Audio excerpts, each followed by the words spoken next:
Anions, on the other hand, are negatively charged ions. And you get an anion when an atom gains an electron to become negatively charged. Nonmetals typically gain electrons to become negatively charged and are called anions. Let's take chlorine. Atomic number 17. So the neutral chlorine atom has 17 protons and 17 electrons. And as you can see on the figure to the left, it has 7 valence electrons.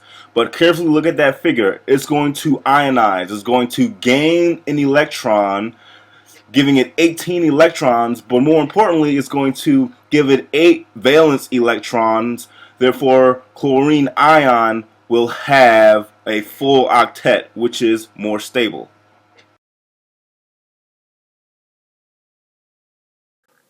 Now, neutral chlorine atom has 17 protons and 17 electrons.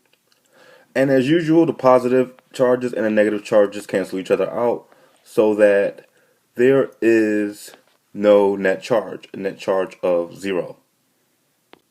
Now, the chlorine ion still has 17 protons, but it has 18 electrons.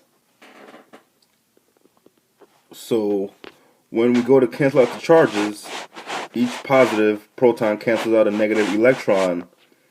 Eventually what happens is we're left over with a negative charge. So we have an overall charge of -1.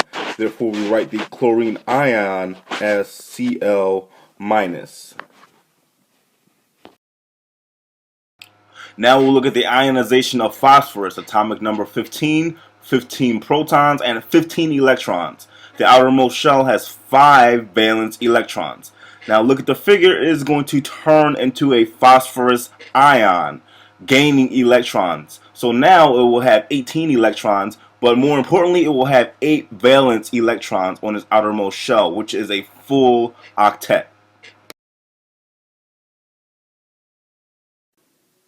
Now, a neutral phosphorus atom has 15 protons and 15 electrons. And as usual, the positive and negative charges of the protons and electrons cancel each other out.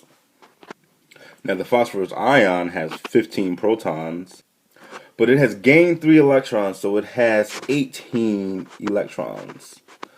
So, when the positive and negative charges cancel out,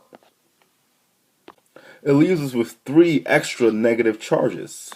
So it has an overall charge of -3. Therefore, we write the phosphorus ion symbol as P3-.